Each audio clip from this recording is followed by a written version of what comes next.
Hi நண்பர்களே, ஆயுத பூஜை நல்வாழ்த்துக்கள். இன்றைக்கி போலேயே நம்மளை இந்த சரஸ்வதி எப்போவுமே இவ்வளோ நல்லா வச்சுட்டு இருக்கணும். யாருக்கும் எந்த குறைகள் இல்லாமல் அந்த குறைகளெல்லாம் தீர்த்து அடுத்த வருஷம் இந்த நாளுக்குள்ளேயோ நம்மளும் ஒரு சொந்தமாக ஒரு வேலை தொடங்கி சொந்தமாக ஒரு பிஸ்னஸ் பண்ணி நம்மளும் லைஃப்பில் கொஞ்சம் கொஞ்சமாக முன்னே வரணும். அதுக்கு இந்த கடவுள் தான் துணையாக இருக்கணும். சரிங்களா? எல்லாரும் மம்மட்டி, கெட்டவரை, பாண்டலி என்ன சொல்லுவாங்கன்னு புரியல எனக்கு. இந்த மண்ணெல்லாம் கொட்டி எடுத்துகிட்டு போகல, பாண்டலி அப்படி தான் சொல்லுவாங்கன்னு நினைக்கிறேன். அப்புறமா என்னது இந்த பூசுவெல்லாம் பண்ணுறாங்களே, அது என்ன சொல்கிறதுன்னு எனக்கு சொல்ல வரல, சாரி. அப்புறம் நண்பர்களே, அதெல்லாம் வச்சு இன்றைக்கி சாமிக்கிட்ட வச்சு பூஜை பண்ணுங்கள். எங்கள் வீட்டில் அதெல்லாம் இல்லை, இருந்தாலே நான் சாமிக்கு எல்லாம் வந்து டெக்கரேஷன் பண்ணியிருக்கேன். நான் வலுக்கேற்றிட்டு மனசால் நம்மள மாதிரி உழைக்கிறவங்க அத்தனை பேருமே ரொம்ப நல்லா இருக்கணும் அப்படின்னு சொல்லிட்டு மனசால் வேண்டிக்குவேன் சாமிக்கிட்ட. நான் இன்றைக்கி போலே சந்தோஷமாக இருங்க. எல்லோரும் வந்துட்டு போனஸ் வாங்கி வந்து அவங்கவுங்க ஒய்ஃப் கிட்ட கொடுங்க. நண்பர்களே, என்னோடய அண்ணன் தம்பிங்க என்னோடய வீடியோ பார்த்தீங்கன்னா கண்டிப்பாக இந்த அக்கா தங்கச்சி பேச்சை கேளுங்க. போனஸ் வாங்கி வந்து வீட்டில் அம்மா இருந்தால் அம்மா கிட்ட கொடுங்க, அக்கா தங்கச்சி கிட்ட கொடுங்க, இல்லைனா உங்கள் ஒய்ஃப் கிட்ட கொடுங்க, இல்லை குழந்தைங்கிட்ட கொடுங்க. அது ஒரு தனிப்பட்ட சந்தோஷம். சரிங்களா? நம்ம அப்பா வாங்கிட்டு வந்தார், நம்ம வீட்டுக்கார் வாங்கிட்டு வந்தார், நம்ம பையன் கொடுத்தா, நம்ம அண்ணன் கொடுத்தான் அப்படின்ற மாதிரியெல்லாம் ரொம்ப சந்தோஷமாக எடுத்துக்குவாங்க. அதை வச்சு சொல்கிறேன். ஏன்னா நான் ஒரு நாள் அந்த மாதிரிலாம் வாங்கி சந்தோஷப்பட்டுருக்கேன். அதனாலேருந்து உங்களுக்கும் நான் சொல்லிக்கிறேன். சரிங்களா? மிஸ் பண்ணிடாதீங்க. போனஸ் வாங்கி வந்து யார்கிட்ட கொடுப்பீங்க? ஃபேமிலிக்கிட்ட கொடுக்கணும். ஓகே? இன்றைக்கி ஜாலியாக ஏதாச்சும் நல்லது கெட்டது செஞ்சு சாப்பிடுங்க. எங்கேயாச்சும் வெளியே போயிட்டு வாங்க. சரிங்களா? வருஷமெல்லாம் வேலை செய்வோம். இந்த தசரா டைமில் கண்டிப்பாக நம்மளுக்கு ஒரு 2 days 2 நாள் கண்டிப்பாக நம்மளுக்கு லீவு கொடுப்பாங்க. அந்த லீவில் வந்துட்டு எங்கேயோ ஒரு கோயில் குளத்துக்கு போங்க, இல்லை ஒரு பிக்சருக்கு போங்க, இல்லை ஒரு பார்க்குக்கு போங்க. சரிங்களா? இல்லை சொந்தக்காரங்க வீட்டுக்கு போயிட்டு வாங்க. உங்களை வணங்கி பேசுகிறவங்க வீட்டுக்கு அவங்க வீட்டில் தண்ணி கொடுத்தா கூட குடிச்சிட்டு 1 மணி நேரம் உட்காந்துட்டு வாங்க. சரிங்களா? அதே உங்களை பார்க்காதவங்க போகிறவங்க வீட்டுக்கு அவங்க வீடு எங்கே இருக்குன்னு கூட நினச்சி கூட பார்க்காதீங்க. சரிங்களா? ஏன்னா வந்துட்டு எத்தனை கோடியில் வாழ்ந்தாலும் இங்கே நம்ம குப்பைக்கு தாங்க சமானம். சரிங்களா? நம்ம சேர்த்து வைக்கிறது எதையுமே நமக்கு சொந்தம் கிடையாது. அப்படி இருக்கும்போது 4 பேர் நம்ம வீட்டுக்கு வராங்களா, மனசார நம்ம வீட்டில் இருக்கிற சாப்பாடு, நம்ம வீட்டில் இருக்கிற தண்ணியோ கஞ்சியோ ஏதோ சிரிச்சிட்டு கொடுங்க அவங்களுக்கு. சரிங்களா?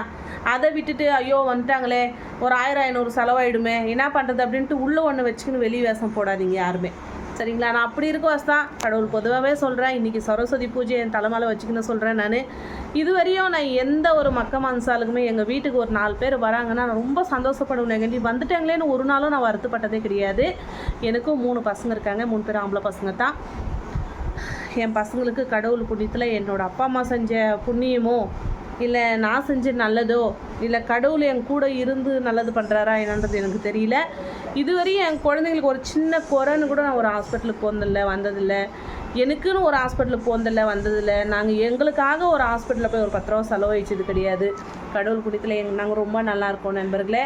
ஏன்னா வந்துட்டு கடவுள் நல்லா வச்சுங்கிறது எப்போவுமே அந்த உண்மையை சொன்னால் இன்னும் கொஞ்சம் நல்லா வச்சுக்குவாங்க கடவுள். சரிங்களா? அதே போல் ஒருத்தர் பணமே பீரோ நிறைய வச்சுட்டு இருந்தாலையும் சொல்கிற வார்த்தைன்னா என்கிட்ட 1 ரூபாய் இல்லை, என்கிட்ட 1 ரூபாய் இல்லை, அந்த வார்த்தையை யூஸ் பண்ணாதீங்க. நம்ம 1 ரூபாய் இல்லாமல் வாழவே முடியாது. சரிங்களா? ஏன்னா ஒரு நாள் நம்மளுக்கு கடவுள் கஷ்டத்தை கொடுத்துருப்பார். ஒரு மார்ச்சஸ் கூட வாங்க முடியாத அளவுக்கு கஷ்டத்தை கொடுத்துருப்பார், இல்லைன்னு சொல்ல. நான் நாட்கள் மாற மாற கண்டிப்பாக கடவுள் கூட நம்மளை மாற்றுவார். எப்படி மாற்றுவார் அப்படின்னா, உட்காரவங்க உட்கார்ந்துட்டே இருக்க முடியாது, நிற்கிறவங்க நின்றுட்டே இருக்க முடியாது, வளையிறவங்க வளைஞ்சிட்டே இருக்க முடியாது. சரிங்களா? ஓடிட்டு இருக்கவங்க ஓடிட்டே இருக்க முடியாது. இதில் எல்லாமே ஒரு மாற்றங்கள் மாறும் இல்லையா? அந்த மாதிரி நம்ம லைஃப்லேயும் வந்து ஒரு மாற்றங்கள் மாறும் கண்டிப்பாக. அதை வச்சு நான் சொல்கிறேன். ஏன்னா நான் ஒரு நாள் நம்ம ஊரில் அம்மா கல்யாணம் பண்ணி என்னை பெங்களூருக்கு அனுப்புகிற நாள் வந்துட்டு வெறும் 10,000 ரூபாய் கொடுத்து அனுப்பிச்சாங்க. அந்த 10,000த்தில் கூட நான் 5,000 கையில் வச்சுட்டு 5,000 ரூபாய் வீட்டுக்கு அட்வான்ஸ் கொடுத்தேன். அப்போ வந்து என் வீட்டுக்கார் வந்துட்டு ஒர்க் ஷாப்பில் வேலை செஞ்சுட்டு இருந்தார். அப்போ அவருக்கு வந்து வெறும் 3,000 ரூபாய் தான் சம்பளம் இருந்தது. சரிங்களா? எனக்கு வந்துட்டு எப்படா இந்த 3,000 ரூபாய் வந்துட்டு நம்ம குடும்பம் பண்ணுறது அப்படின்ற மாதிரி நினச்சிட்டு இருந்தேன் நான் மனசில். அப்புறம் என்னோடய பெரிய பையன் பிறந்தான். என் பெரிய பையன் வந்து சில நாட்கள் வந்து என்னோடய லைஃப்பில் கொஞ்சம் கொஞ்சமாக மாற்றங்கள் ஏற்பட்டது. எப்படின்னா, குழந்தை பிறந்தான். இந்த குழந்தை பிறந்துட்டு பேர் நம்ம என்ன பண்ணணும் அப்படின்னு சொல்லிட்டு ரொம்ப யோசித்தேன். யோசிச்சுட்டு சாமிக்கு நம்ம வெத்தி ஏற்றுறோம்ல ஊதிபத்தி, அந்த ஊதிபத்தி எப்படி செய்கிறதுன்னு கூட எனக்கு தெரியாமல் இருந்தது. இவ்வளோண்டு மாவு வாங்கிட்டு வந்து எதிர் வீட்டிலேருந்து நான் செய்ய கற்றுக்கினேன். அதுக்கப்புறமா ஊதிபத்தி செஞ்சேன் ஒரு 3 மாதம். இதெல்லாம் செஞ்சாக்கா ஒரு 20-30 ரூபா தான் அப்போல்லாம் வந்துட்டு, ஒரு 1000 செஞ்சாக்கா. இதெல்லாம் செஞ்சால் நம்மளால் மெயின்டெனன்ஸ் பண்ண முடியாது அப்படின்னு சொல்லிட்டு என்னோடய பாப்பா இருக்கா. பாப்பான்னா என்னோடய தங்கச்சி. என் தங்கச்சி வந்து வெறும் 6ஆம் கிளாஸ் தான் படிச்சுட்டு இருந்தா. ஆனால் ரொம்ப சூப்பராக படிக்குவேன் என்னோடய பாப்பா வந்துட்டு.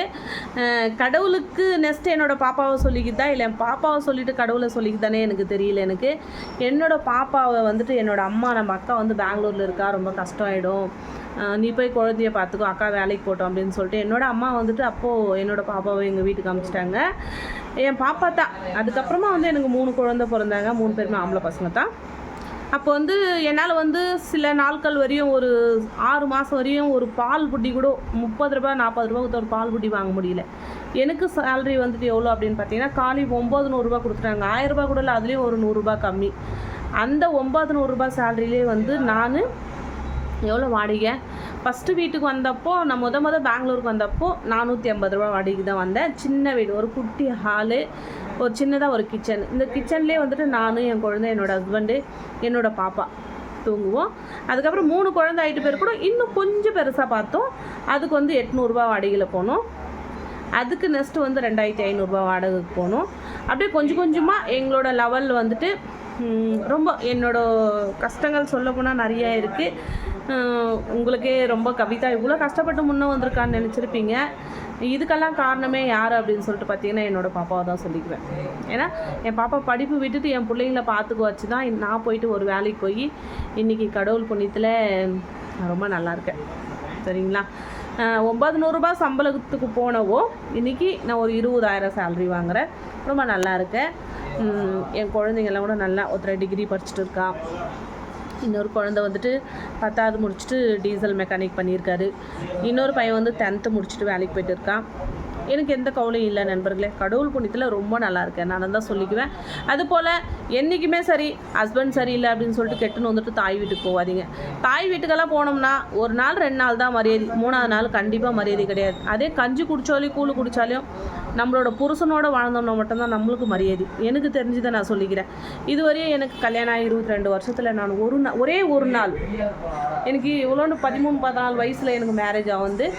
இந்த நாள்லேருந்தே நான் ஒரு நாள் கூட என்னோடய தாய் வீட்டில் போய் என் புருஷங்கிட்ட சண்டை போட்டு என் அம்மா வீட்டில் போய் தூங்கின நாளே கிடையாது. நான் கஷ்டமோ நஷ்டமோ ஒருத்தரை நம்பி நம்மளை கல்யாணம் பண்ணி கொடுத்துட்டாங்க, அவங்களோட தான் நம்ம வாழணும் அப்படின்னு சொல்லிட்டு இன்ன வரையும் என்றைக்குமே என் வீட்டில் 1000 பிரச்சனை இருந்தாலையும் நல்லா அழுதுகிட்டே இருப்பேன். யாராச்சும் வந்து என் வீட்டுக்கார சொந்தமாக இருந்தாலும் சரி, என்னோட சொந்தமாக இருந்தாலும் சரி, யாராச்சும் என் வீட்டுக்கு வராங்கன்னா உடனே கண்ணு தொடச்சிட்டு என் வீட்டில் இருக்கிற தண்ணியோ காப்பியோ சாப்பாடோ அவங்களுக்கு போட்டு கொடுத்துட்டு அவங்கள சந்தோஷமாக ஒரு நாள் சிரிக்கி வச்சுட்டு தான் அவங்கள அனுப்பணும். வேண்டி ஐயோ ஏன் போகணுமோ கவிதா வீட்டுக்குன்ட்டு ஒரு நாளும் நினச்சது கிடையாது யாருமே. அந்த போல் தான் நான் இன்ன வரையும் நடந்துட்டு இருக்கேன் நண்பர்களே. அதனால இருந்தால் கடவுள் கூட என்ன ரொம்ப நல்லா வச்சுங்கிறாரு. அதை நானே சொல்லிக்க கூடாது, என்னை சுற்றி இருக்கிறவங்களும் சொல்கிறாங்க. நிறைய பேர் சொல்கிறாங்க கவிதா வீட்டுக்கு போனால் சாப்பாட்டு கம்மி இல்லை. அதே போல் யாராவது வந்தாங்கன்னா, இப்போ நம்ம தெரியாதவங்க ஒருத்தர் வராங்கன்னா உடனே பீரோ பூட் போட்டு சாவி எடுத்து எங்கன்னா வச்சுருவாங்க. அப்புறமா வந்துட்டு யாராவது தெரியாதவங்க வந்தால் கண்ணுலேயே காட்டுறாங்க, அவங்க வந்திருக்காங்க உஷாராயிருங்க அப்படின்னலாம் சொல்கிறாங்க. ஆனால் உண்மையிலேங்க யார் வந்தாலும் சரி, என்னோடய வீடு எப்போவுமே நான் பீரோ லாக் பண்ண மாட்டேன், பீரோ ஓப்பன்லேயே தான் வச்சுன்னு இருப்பேன். எங்காங்க என்னென்ன வச்சுருக்கணும், இப்போ என்ன எடுத்துகிட்டு போகிறாங்க. நல்ல மனசு இருக்கிறவங்க அந்த மாதிரி தப்பு வேலை செய்ய மாட்டாங்க.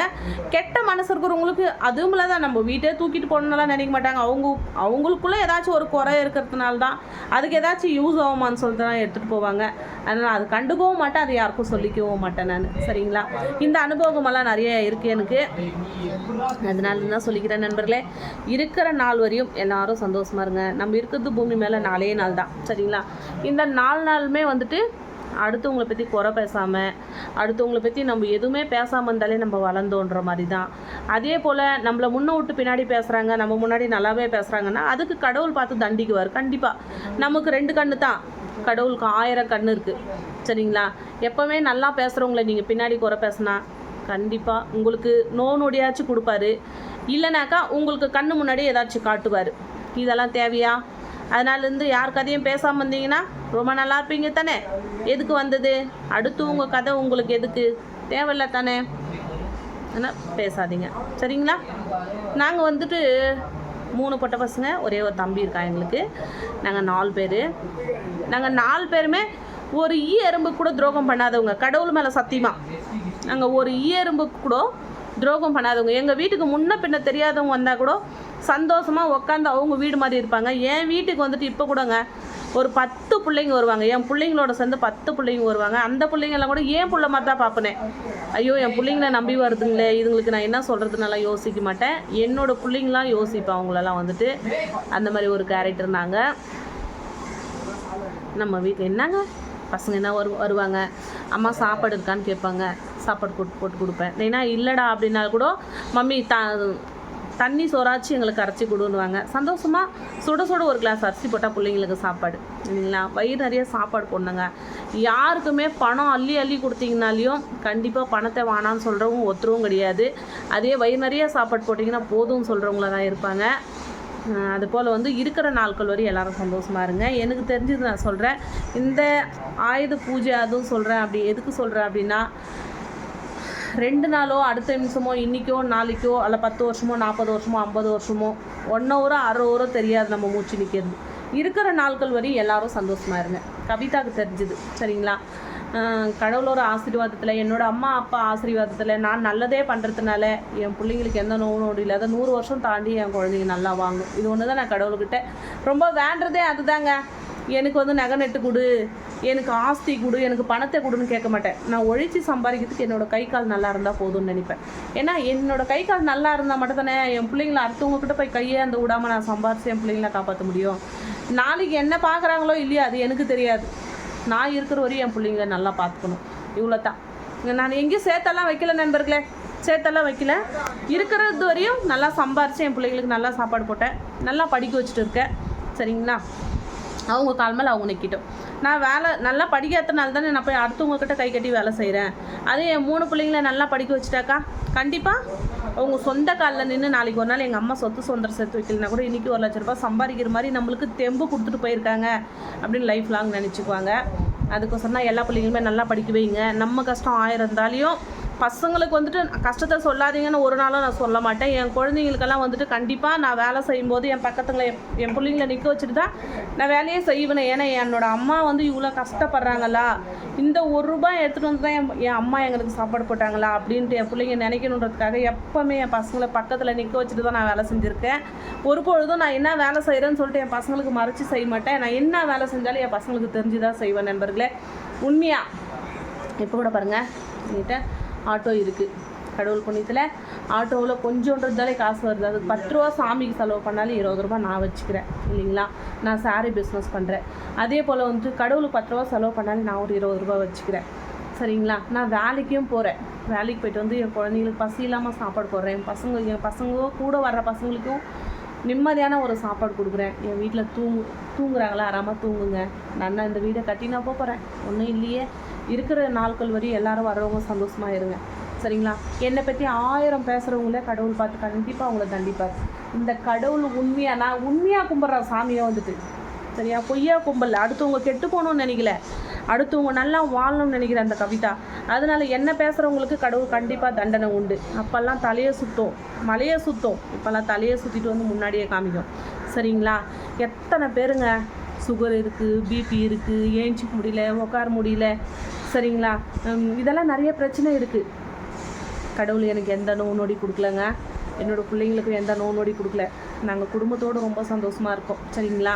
அதனால் யாருமே அந்த பாவத்தெல்லாம் செய்ய போகாதீங்க. இருக்கிற நாட்கள் வரை ரொம்ப சந்தோஷமாக இருங்க சரிங்களா. கொண்டு போகிறது எதுவுமே கிடையாது, கொண்டு வந்ததும் எதுவும் இல்லை, கொண்டு போகிறதும் எதுவும் இல்லை சரிங்களா.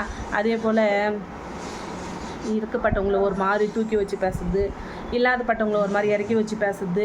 ஏங்க ஒவ்வொரு வீட்டில் உண்மையிலேங்க எங்கள் வீட்டில் எங்கள் அம்மா வீட்டில் வந்துட்டு லைட் இல்லாமல் இருந்தோம், அப்புறமா தான் லைட் வச்சுட்டாங்க. டிவி இல்லாமல் இருந்தோம், அப்புறமா டிவி வாங்கினாங்க. அந்த மாதிரிலாம் ரொம்ப குறைகள் நிறைய இருக்குது சொல்லணும்னு போட்டாங்க. அடுத்தவங்க வீட்டில் டிவி போயிட்டு கதவு சந்தில் இப்படி ஒட்டின்னு பார்ப்போம். எங்களை பார்த்த உடனே கதவு டாப்பால் போட்டுருவாங்க. சாப்பிட்னே இருப்பாங்க, கதவு டாப்பால் போட்டுருவாங்க எங்களை பார்த்த உடனே சரிங்களா. யார் வீட்டிலாம் ஒரு சோஃபா இருந்துச்சுன்னா நிதானமாக போய் அதை தொட்டு பார்க்குவோம் எப்படி இருக்குது அப்படின்னு சொல்லிட்டு. இன்றைக்கி என் வீட்டில் வர்ற பிள்ளைங்கள்லாம் உட்காந்து அனுபவிக்குதுங்க. இருக்கட்டுமே, ஏன்னா நான் அந்த கஷ்டமெல்லாம் பட்டு வந்திருக்கேன்ல. இருக்கிற நாள்கள் இதெல்லாம் என் தலைமையை தூக்கின்னு போகிறேன், ஒன்றுமே இல்லைங்க. இருக்கிற நாள்கள் வரையும் எல்லோரும் கூட சந்தோஷமாக இருக்கணும். கவிதா சொல்கிற மனசு இதுதான். கடவுள் பொதுவாக சொல்கிறேன், கவிதா மனசில் மட்டும் இவ்வளோன்னு ஒரு கெட்ட எண்ணம் கூட இருக்காதுங்க. யாருமே அந்த கெட்ட புத்தி வச்சுக்காதீங்க. அழுக்கு இருந்தாலையும் தூக்கி போட்டுருங்க, நல்ல மனசால் வாழுங்க. சரிங்களா? சரி, ஓகே, ரொம்ப பேசிட்டேன்னு நினைக்கிறேன். ஆயுத பூஜை நல்வாழ்த்துக்கள். சரஸ்வதி அம்மா எல்லாரையுமே சந்தோஷமாக வச்சுக்கிட்டோம். என்ன கெட்ட புத்தி இருக்கிறவங்களுக்கும் நல்ல புத்தி கொடுக்கட்டும். எல்லா குழந்தைங்களும் தாய் தந்தை பேச்சை கேளுங்க. அதே போல் அம்மா அப்பாவும் வந்துட்டு பசங்களுக்கெல்லாம் மூஞ்சி காமிக்காதீங்க. அவங்கள விட்டா நமக்கு யாரும் இல்லை, நம்மளை விட்டா அவங்களுக்கும் யாரும் இல்லை அப்படின்னு நினச்சிட்டு லைஃப்பில் குடும்பம் பண்ணிட்டு போங்க. ஹஸ்பண்ட் ஒய்ஃபுக்குள்ளே 1000 பிரச்சனை வரும். இருந்தாலும் கெட்டுன்னு வந்துட்டு அம்மா வீட்டுங்களுக்கெல்லாம் போகாதீங்க, சொந்தக்கார வீட்டுக்கு போகாதீங்க. கஷ்டமோ நஷ்டமோ நீங்களை கட்டி கூட்ட இடத்துலையே வாழுங்க. யார் வீட்டுக்கும் கெட்டுன்னு வந்துட்டு போகாதீங்க. என்னோடய அனுபவத்தில் சொல்கிறேன். சரிங்களா? ஓகே நண்பர்களே, நாங்கள் இப்போ வந்துட்டு ஃப்ரெஷ்ஷாக ரெடி ஆகிட்டு ஒரு கோயிலுக்கு போகிறதுக்கு போயிட்டு வரலாம். ஏன்னா 2 days லீவ் இருக்குல்ல, எங்கேயாச்சும் சந்தோஷமாக போயிட்டு வரலாமே. வீட்டுக்குள்ளேயே அடைஞ்சிருந்தாலும் ஒரு மாதிரி கவலையாக இருக்குது. ஓகே, பாருங்கள், இப்போ கூட பாருங்கள், என்னோடய குழந்தை ஒருத்த தூங்கிட்டு இருக்கா. சரிங்களா? பார்த்தீங்களா அத்தனை பேர் இருக்காங்கன்னு சொல்லிட்டு.